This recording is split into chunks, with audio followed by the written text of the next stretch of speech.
Hola, en esta sesión vamos a revisar, dentro de lo que hemos denominado comportamiento del consumidor, el proceso de decisión de compra. Tendremos que hablar de cómo es ese proceso y de las fases que influyen en el proceso, desde el reconocimiento de la necesidad, la búsqueda de información, la evaluación de alternativas, la decisión y compra efectiva y los sentimientos postcompra.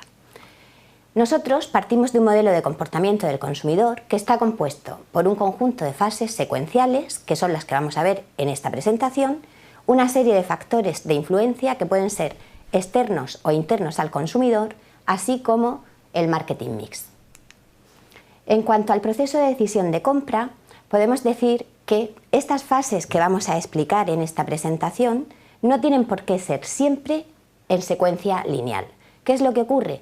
Que en algunos casos, cuando el proceso de compra es complejo, sí que van a ocurrir así. En las compras rutinarias, pues no va a ser necesario ni buscar información, ni pensar dónde vamos a comprar el pan, por ejemplo.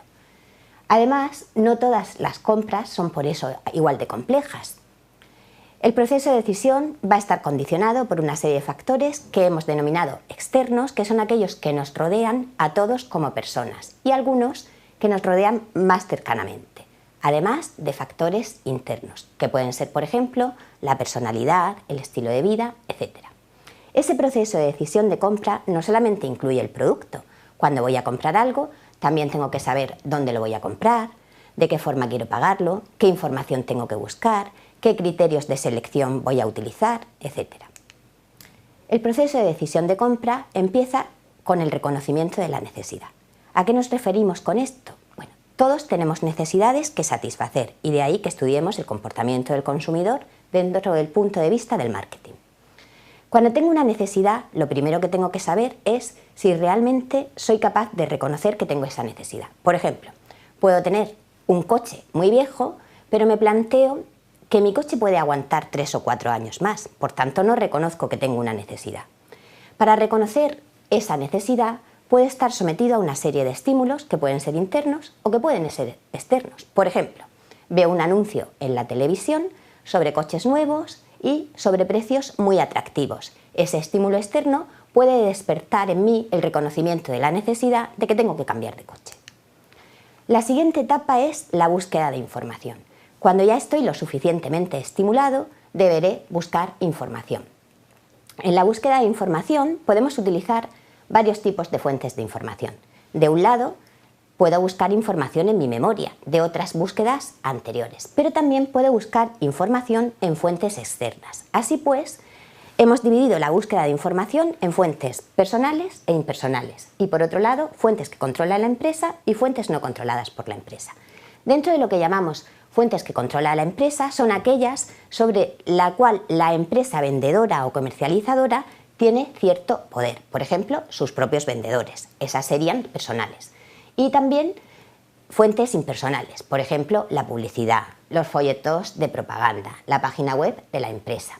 Pero también hay otras fuentes que nos influyen, que van a influir al consumidor y que no podemos controlar como empresa, por ejemplo, los distribuidores. Yo puedo tener una política de ventas para los distribuidores, en este caso seguimos con el ejemplo de coches, pero esos distribuidores luego podrán promocionar más un modelo u otro modelo. También el consumidor puede buscar información a través de sus conocidos, de sus amigos, de su familia, de expertos, etc. Incluso yendo a su propia memoria de búsquedas anteriores. Además, también puede buscar en medios impersonales donde no controla la empresa, por ejemplo, en Internet. La búsqueda en Internet cada vez es más importante para muchos tipos de productos y de organizaciones. Puede buscar también información en los medios de comunicación, en revistas especializadas, etc. La siguiente etapa del comportamiento del consumidor, de este proceso de decisión que estamos explicando, es la evaluación de alternativas. ¿A qué nos referimos con eso? El consumidor, una vez que ha pensado que necesita un producto y que tiene la intención de adquirirlo, evaluará las distintas alternativas que le presenta el mercado. Es decir, veremos cómo el consumidor toma su decisión. Para ello, hemos elegido un ejemplo, siguiendo con los coches, en el que el consumidor se enfrenta a una valoración de una serie de atributos, es decir, qué características va a tener en cuenta a la hora de hacer su elección. En este caso hemos elegido el precio, el kilometraje, la potencia y la estética. Y para una serie de marcas en concreto. Mercedes, Renault, SEAT y Honda, por ejemplo. En una escala desde 1 a 10, cada consumidor irá valorando pues, qué valor le da al precio de Mercedes, cuánto kilometraje piensa que puede soportar ese coche, qué potencia tiene o qué estética tiene. Así, en función de una serie de criterios de evaluación, elegirá aquel modelo de coche que nos dé una puntuación mayor.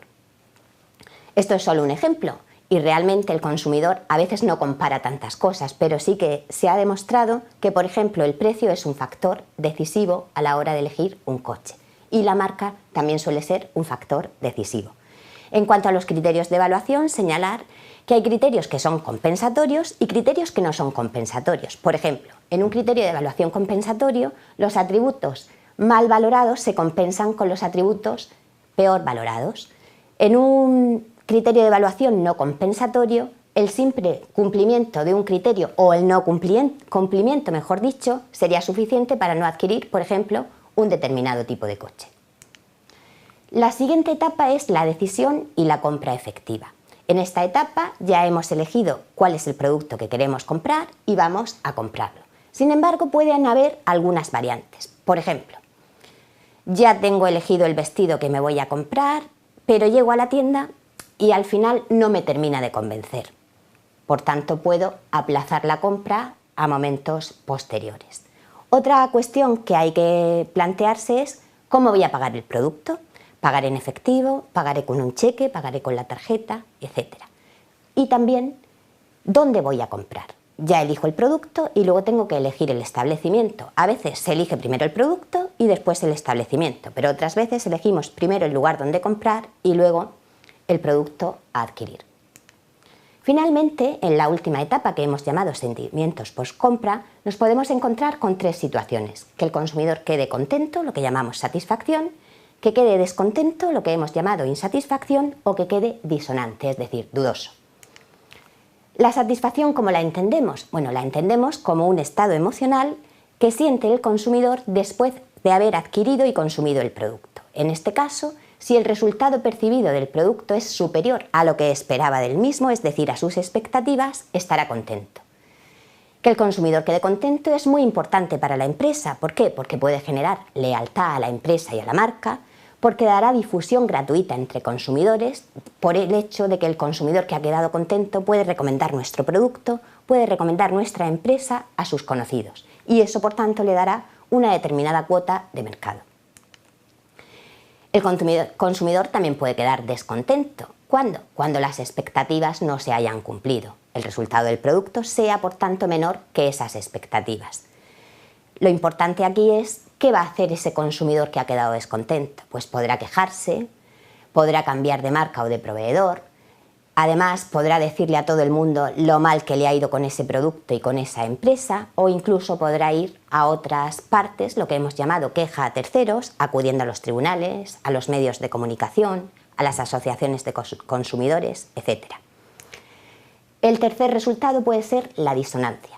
La disonancia la entendemos como un estado mental de duda por haber acertado o no en la compra realizada.